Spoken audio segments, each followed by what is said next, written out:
Le premier jour de la semaine, Marie-Madeleine courut trouver Simon-Pierre et l'autre disciple, celui que Jésus aimait. Et elle leur dit, « On a enlevé le Seigneur de son tombeau et nous ne savons pas où on l'a déposé. » Pierre partit donc avec l'autre disciple pour se rendre au tombeau. Ils couraient tous les deux ensemble. Mais l'autre disciple courut plus vite que Pierre et arriva le premier au tombeau. En se penchant, il s'aperçoit que les linges sont posés à plat. Cependant, il n'entre pas. Simon-Pierre, qui le suivait, arrive à son tour. Il entre dans le tombeau. Il aperçoit les linges posés à plat, ainsi que le suaire qui avait entouré la tête de Jésus, non pas posé avec les linges, mais roulé à part à sa place. C'est alors qu'entra l'autre disciple, lui qui était arrivé le premier au tombeau. Il vit et il crut. Acclamons la parole de Dieu. Aujourd'hui, l'Église célèbre la mémoire liturgique d'un évangéliste, d'un saint extraordinaire. Je veux parler de Saint Jean. Saint Jean qui était le frère de Jacques, les frères Zébédée, les fils du tonnerre, comme Jésus les appelait, les Boanerges. Saint Jean, celui auquel nous aimerions sûrement tous nous identifier parce qu'il a reçu l'immense cadeau d'être celui qui a pris soin de la Sainte Vierge Marie lorsque notre Seigneur est mort, puis s'est relevé d'entre les morts et est monté au ciel. Mais il y a autre chose que je ne connais pas de tout le monde, mais qui me fait rêver depuis longtemps. Le fait que Saint Jean, comme il le dit lui-même dans son évangile, était le disciple bien-aimé, le disciple préféré. Notre Seigneur, il n'y a pas de doute, aimait tout le monde, aimait Judas le traître. Notre Seigneur aimait tout le monde et parmi tous ses nombreux disciples, il en a choisi 12, les apôtres. Et dans ce groupe de 12, il avait un cercle encore plus proche de lui, Pierre et les deux frères Zébédée, Jacques et Jean.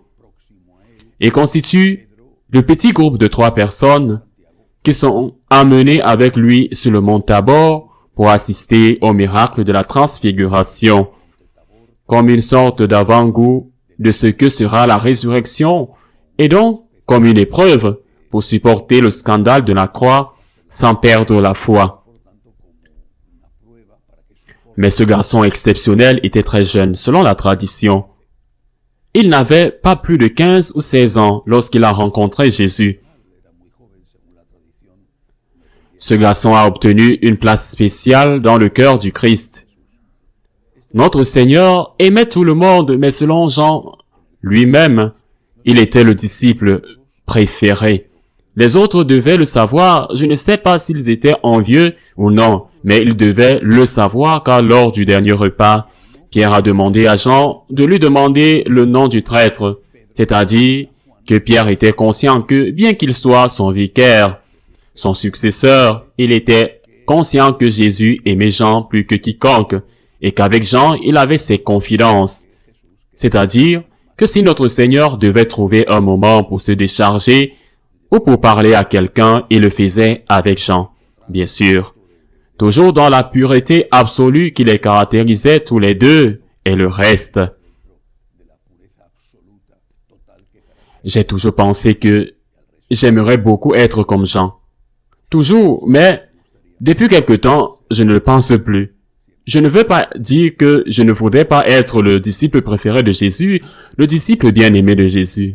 Mais je n'y pense plus de la même manière qu'avant. Et depuis quelque temps, je voudrais être le disciple qui aime Jésus. Pas celui qui est aimé par Jésus plus que les autres. Eh bien, je ne le mérite pas. Mais celui qui aime Jésus, et je ne dis même pas celui qui aime Jésus plus. Comment puis-je aimer Jésus plus que Saint François d'Assise ne l'a aimé? Par exemple, tant de merveilleux saints, de mystiques, de personnes qui ont donné leur vie jusqu'au martyr par amour pour le Christ. Je n'y pense même pas, c'est-à-dire que je n'ai pas d'esprit ou de désir de compétition. Je le veux plus. Je le veux plus, eh bien, non. Entre autres choses parce que c'est comme si une personne qui est boiteuse voulait battre le record olympique du sprint de 100 mètres. Je vais être celui qui aime le plus Jésus en moi-même, c'est-à-dire dans mes possibilités. Autrement dit, je veux aimer Jésus. Le Seigneur m'aime, j'en suis conscient, je le sais. Je le vis et je le sais. Saint Jean, dans sa lettre, dit que nous avons connu et cru en l'amour de Dieu. Connu, expérimenté l'amour de Dieu. Expérimenté non pas une fois, mais beaucoup de fois. Et quand nous ne l'avons pas expérimenté, ces moments d'obscurité ou de crépuscule, quand nous ne l'avons pas expérimenté, nous l'avons cru et nous nous sommes souvenus des moments où nous l'avons expérimenté. Nous avons connu et cru l'amour de Dieu. Je sais que Dieu m'aime et je sais aussi que je ne le mérite pas. Je sais que j'ai un amour que je reçois et que je ne mérite pas cet amour.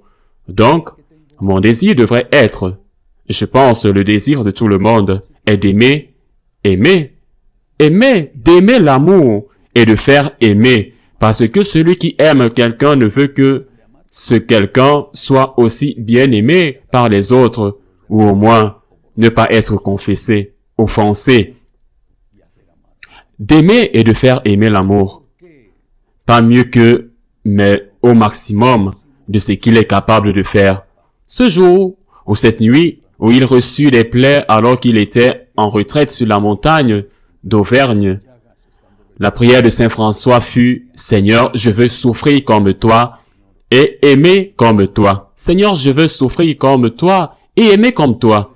J'ai très peur de souffrir comme toi. » Je ne suis pas arrivé au point où je dis au Seigneur que les catastrophes du monde viennent sur moi parce que j'ai très peur de souffrir. Mais je veux bien aimer. Bien que j'imagine qu'aimer et souffrir vont ensemble d'une certaine manière, mais je veux aimer. Et je répète, je fais mienne la prière qui est attribuée à Saint Augustin et que je trouve très belle. Donne-moi l'amour. Ma vie, je le dis à voix haute parce qu'en me donnant d'amour, tu en réjouis. Donne-moi l'amour. Ma vie, je le dis à Jésus, donne-moi l'amour, purifie-moi. Remplis-moi du feu de ton amour. Remplis-moi d'enthousiasme pour toi. Donne-moi l'amour. Donne-moi la force. Enflamme mon cœur pour que je puisse t'aimer comme tu le mérites. Parce qu'en me donnant l'amour en elle, Seigneur, tu en jouis. Imitons Saint Jean. Non pas dans le désir d'être le préféré de Jésus. Bon, comment pouvons-nous être le préféré de Jésus? Bon, mais imitons Saint Jean dans le désir d'aimer le Seigneur au maximum de ce qui est possible pour notre pauvreté et notre petitesse. Imitons Saint Jean en aimant et en faisant aimer l'amour. Ainsi soit-il.